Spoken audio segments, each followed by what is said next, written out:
Welcome back to Capitol Tonight. I'm Loretta Beniti. A bill moving through the state legislature would allow some folks living with life-threatening or severely debilitating illnesses the right to try individualized treatments. Joining us now for more on this legislation is Representative Alan Chesser. He's a Republican from Nash County and primary sponsor of this legislation. Thank you so much for joining us. Thank you for having me. Let's start basics here. What is the general idea of what you're aiming to do with this proposal?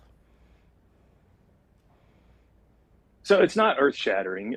Back in 2015, the North Carolina General Assembly passed the right to try legislation. And just since 2015, we've had a lot of technological advances in the medical industry, one of which is individualized treatments. And that is where an individual can have a medication or an injectable or some sort of treatment individualized for their specific genome or genetic structure.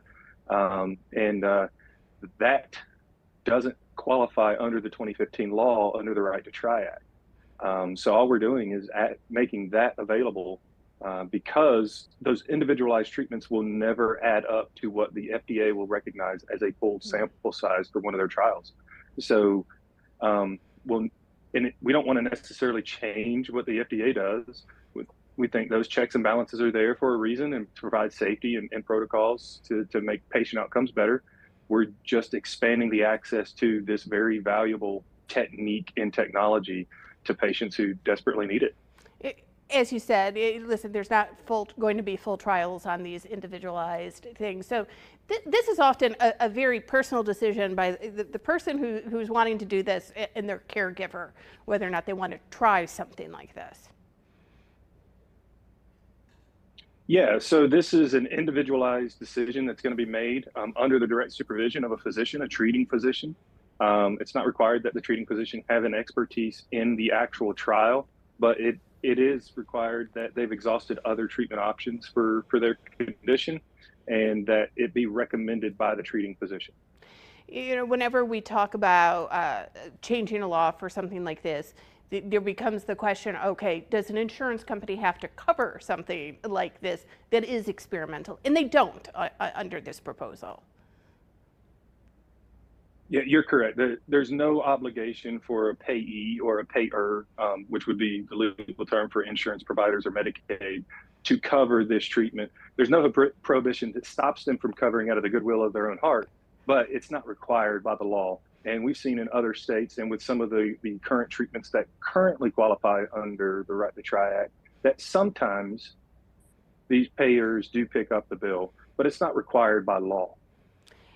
And the other question is, listen, you know, a provider, when something hasn't gone through a full FDA trial on something so that we have some background on it, what kind of liability does that person have by saying to their patient, you know, there is this thing out there that your decision you might want to try? Yeah, same protections are there so long as the provider, the doctor or the physician is acting in good faith, trying to provide a treatment for their client, for their patient. There's no liability in this. It's understood that you are taking a risk with an experimental product, an experimental treatment, and so that's already under the Right to Try protections, and so we're not creating new liability for providers either. You know, I often talk about legislation. Sometimes, obviously, there's philosophical differences by folks at different sides of the aisle, in the different chambers, even in the legislature. But this feels like one of those pieces of legislation that, listen, everybody probably knows somebody that they wishes could have a chance to try something out. Yeah, so for those watching, some of the conditions that would now qualify are like ALS or rheumatoid arthritis, and I think those are very common, and treatment protocols for some of those already. I mean, for rheumatoid arthritis, you can go through chemotherapy for that, but there are some individualized treatments that are in FDA trials right now that, like I said, will never have a sample size to get fully FDA approved, that could help save lives and could help improve the quality of life of current people suffering.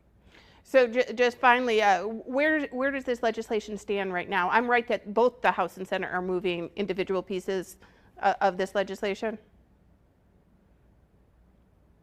Yeah, so I've got a partner in the Senate, Senator Sari, who's moving a companion bill in the Senate, and so we've had good votes in both chambers in the health committees, and so we're hoping to have something that can cross over from one chamber to the other here really soon.